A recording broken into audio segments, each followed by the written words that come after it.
Welcome back to Forward Progress, part of the Hammer Betting Network. I'm your host, Jason Cooper, alongside the great and the powerful Jeff Feinberg. And today we will be taking a look at the Coach of the Year market before we get into some picks and talk about who we like for the Coach of the Year market here. Jeff, why don't you tell us a little bit about your style of approach toward this market, how you look at it preseason, and how you look to attack it throughout the year? Well, the reason I picked Coach of the Year market, Jason, is because the Comeback Player of the Year market, which we had a lot of fun with last year, doesn't, with so many great players, good quarterbacks, and coming off of injury, didn't feel at the moment like there was something I had to say worth capping. And truth be told, there's such a great team here at Forward Progress, and they're all, pretty much everyone is so much more methodical than I am with their hardened data that I didn't really feel comfortable coming on and suggesting a win total because I didn't have anything to support it. So I truly felt the best lane for me was Coach of the Year. Let's go right back to Narrative Street. And my first instinct would maybe be to tread lightly. Tread lightly. We have nine coaches under 20-1. Okay? This feels like you're almost reminds me of when I have to cap like a major golf tournament, right? And they just squeeze that top of the board so hard. And I'm reminded of last year as fellow Forward Progress members, Clev TA and Suma, like all through early December, were really much like screaming as loud as they could on the internet for anyone to hear them, like Kevin Stefanski live. Let's talk Coach of the Year. This is more interesting award. Let's make your best case for one person and tell me if you would bet it at current market. Suma, let's start with you. I want to make the case for Kevin Stefanski. He stole mine. Sorry. From 14-1 all the way down to 2-1 as the Browns made that incredible journey with four quarterbacks, and he pretty much stole Coach Ryan's award, winning with four quarterbacks.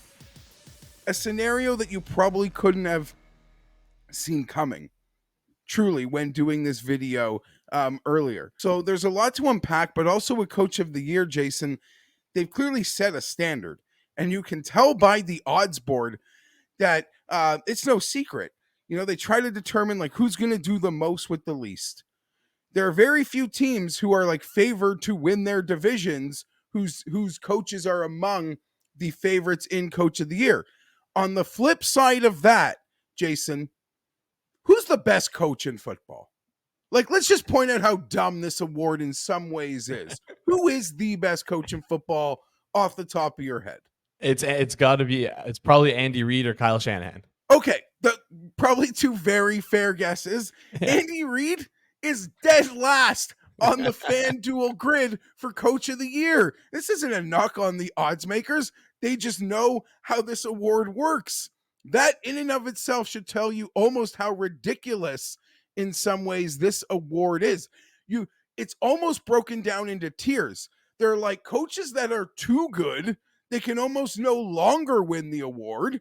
And you could argue that Andy Reid or Kevin Stefanski like isn't going to win a third one, or even John Harbaugh down here at 60-1.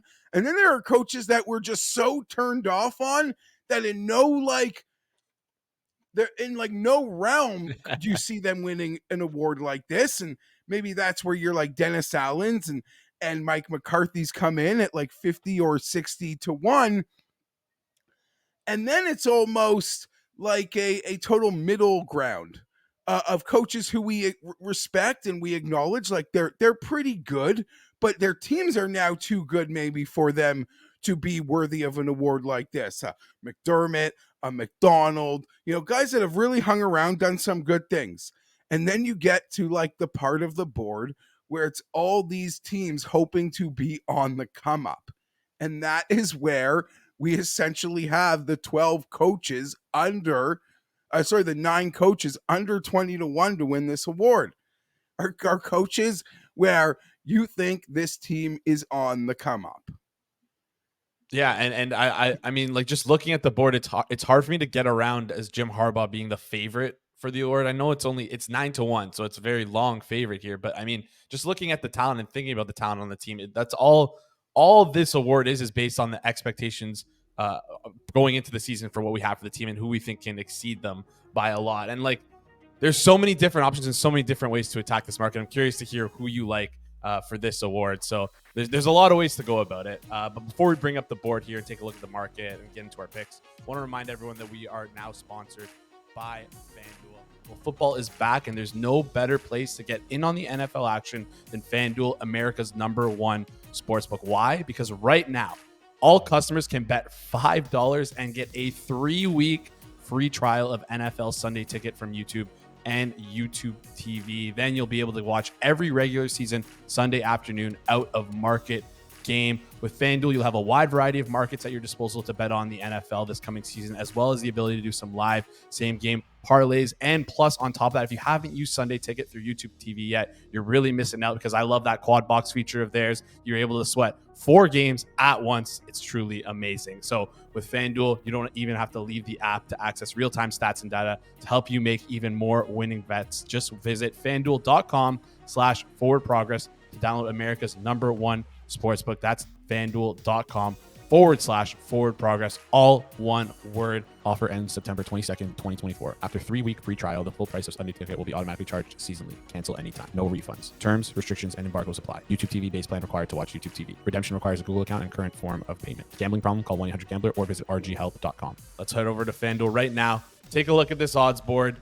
And like you mentioned, there's some interesting names here, Jeff. Off the top of my head, I see some first-time head coaches like Dave Canales and Mike McDonald, 2 teams, Seattle and Panthers, who expect to be on the come-up this year. So tell me, Jeff, who do you like for this award heading into this year? Well, you mentioned the top, and you'd mentioned the price on a guy like Jim Harbaugh. And trust me, I mean, Brandon Staley was a favorite to win this award. Just on like an assumption that, okay, the Chargers haven't been able to get over the hump. Maybe we will award the coach who gets them over a hump. Historically, the favorite for this award has just been dead money. Like it actually, as a Charger fan, has me concerned about how the Chargers will perform, because like I remember Freddie Kitchens being the favorite for this award.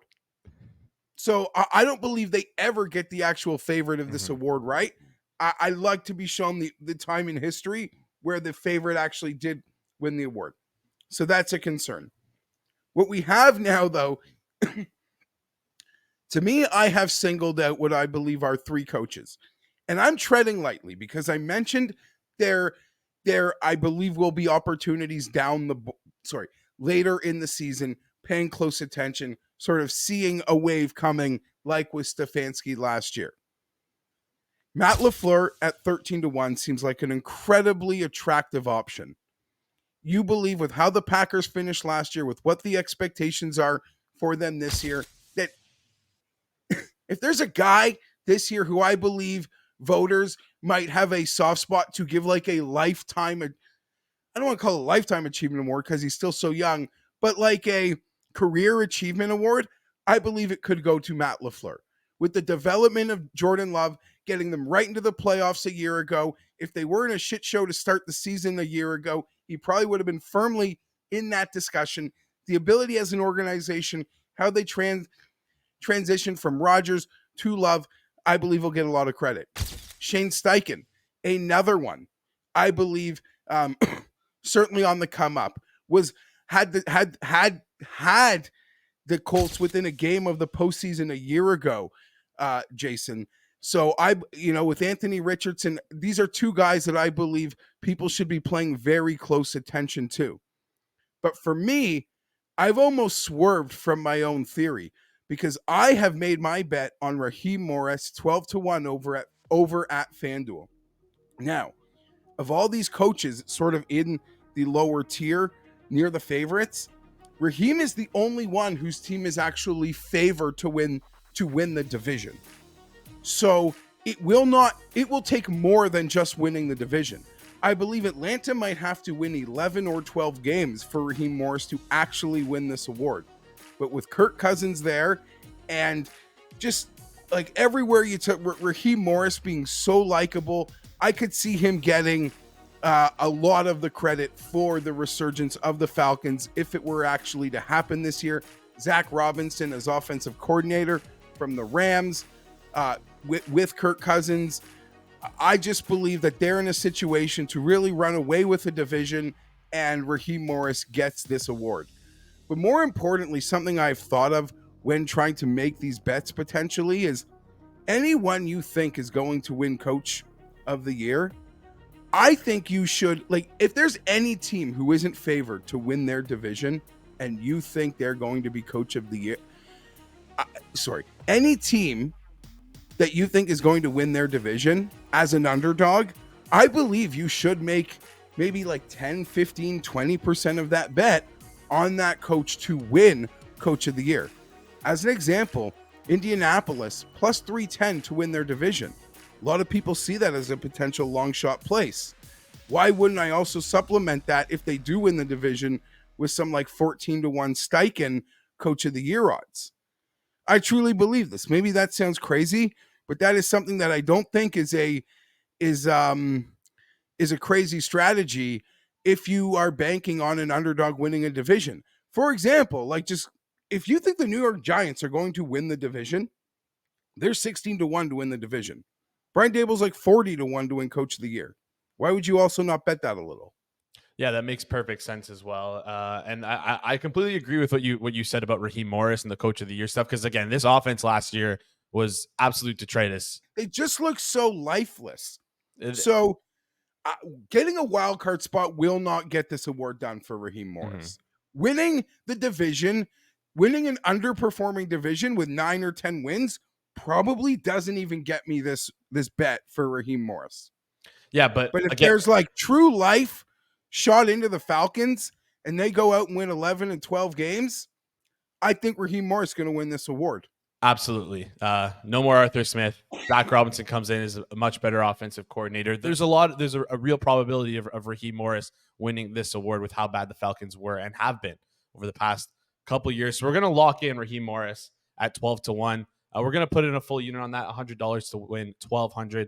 And that just about wraps it up for us here today. Thank you guys so much for tuning in. Before you head out, make sure you hit that like button and make sure you hit that subscribe button so you can kind of keep in tune with how we play the Coach of the Year market all year round. Because if you were paying attention last year, you got some good prices on Stefanski 14-1. If you're interested in getting that kind of stuff, stick around, hit that subscribe button so you never miss out on our newest content throughout the NFL season. Thank you guys so much for tuning in. We'll see you here in the next one.